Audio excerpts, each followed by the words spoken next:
amigos, olá minhas amigas, tudo bem com vocês? Hoje a gente começa o nosso curso de Poder Executivo. É um dos poderes aí previstos na nossa Constituição Federal, muito importantes. Por quê? Porque a hipertrofia, o tamanho muito grande do nosso Poder Executivo, ele é uma das principais características do ordenamento jurídico brasileiro.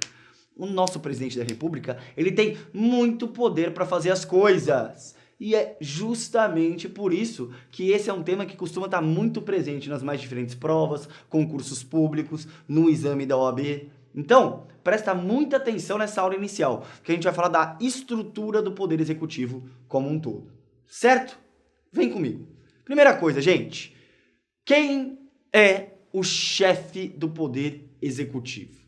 A gente vai ver que em cada um dos entes federativos ele recebe uma nomenclatura. E também a gente vai ver que em cada um dos entes federativos o sistema de eleição do presidente da República ele é diferente. No âmbito da União, o chefe do Poder Executivo e seu correspondente substituto é o presidente e o vice-presidente da República. Muito embora os ministérios também façam parte do Poder Executivo. A gente vai ver isso mais pra frente. Como se elege o presidente da República e o vice no Brasil, em regra? Por meio do voto direto, ou seja, nós, do povo, elegemos o nosso presidente, os cidadãos, aqueles que têm a capacidade eleitoral ativa, e por meio do sistema eleitoral majoritário absoluto. O que isso significa? Significa que para o presidente da República ser eleito, ele precisa obter mais da metade dos votos válidos. É justamente por isso que quando um candidato, uma chapa, o presidente disse, não conseguem esse número de votos em primeiro turno, automaticamente ocorre a realização do segundo turno das eleições. Todo mundo concorda comigo? Sim, né, gente? No primeiro turno, se um candidato não tem mais de 50% dos votos válidos, convoca-se segundo turno com aqueles dois candidatos que mais votos alcançaram no primeiro turno. E aí, sim, é eleito em segundo turno o candidato com a maioria absoluta dos votos válidos, ou seja, mais da metade dos votos válidos. Ok? Fácil, né? Sempre as eleições em primeiro turno são no primeiro domingo de outubro e eventual segundo turno no último domingo de outubro. Sempre, sempre, sempre. Isso também está previsto na nossa Constituição Federal.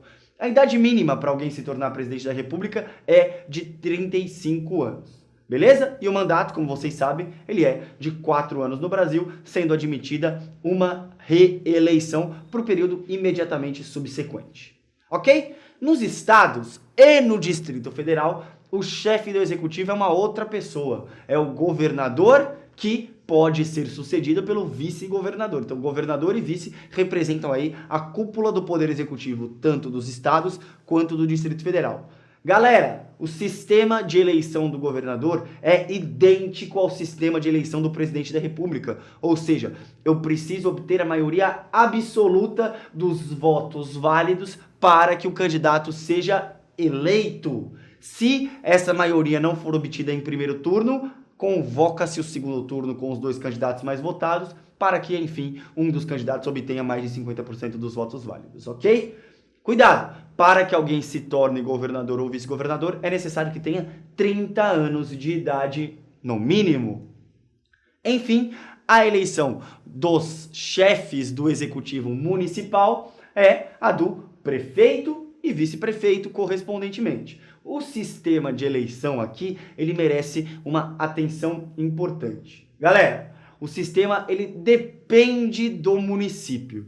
Depende, cuidado, do número de eleitores do município. Vamos dividir em duas grandes escolas. Os municípios com menos de 200 mil eleitores e não habitantes, e os municípios com mais de 200 mil eleitores e não habitantes. Nos municípios com mais de 200 mil eleitores, o sistema de eleição do prefeito e vice é idêntico ao do governador e ao do presidente da República, ou seja, vigora o sistema majoritário absoluto, de tal modo que é necessário, para que um candidato seja eleito, que ele obtenha mais da metade dos votos válidos. Se em primeiro turno isso não foi possível, realiza-se um segundo turno da eleição com os dois candidatos mais votados em primeiro turno. ok? Igual. A questão, ela se dá nos municípios com menos de 200 mil eleitores. Nesses municípios é eleito o prefeito mais votado. Aliás, o candidato mais votado é eleito prefeito, independentemente do número de votos. Então, vamos pegar uma cidade pequena e vamos supor que essa cidade ela tenha 10 mil habitantes. Se o candidato mais votado obteve 10% dos votos e o segundo obteve 9%, o candidato com 10% dos votos é eleito prefeito municipal. Por quê? Porque vigora o sistema majoritário simples. Aquele com mais votos ganha a eleição. Não tem a realização de segundo turno. Eu sempre costumo dar como exemplo a minha cidade natal, Grande Araraquara. Araraquara tem mais de 200 mil habitantes, mas não tem 200 mil eleitores. Em Araraquara, as eleições municipais sempre se encerram em um turno único. Por quê? Porque o sistema que vigora é o majoritário simples.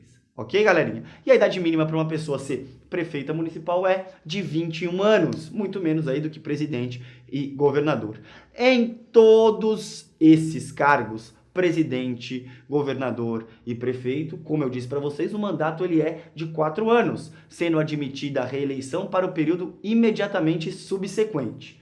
Cuidado com uma coisa, depois de um período sem estar no governo, seja em âmbito da União, dos estados ou dos municípios, o candidato ele pode mais uma vez se candidatar à presidência, ao governo do estado ou à prefeitura de determinado município. Ok? Gente, ufa! Primeira aula nossa de estrutura do Poder Executivo foi essa. Espero que vocês tenham aprendido bastante coisa. A gente volta falando muito mais sobre o nosso Poder Executivo. Grande beijo, tchau!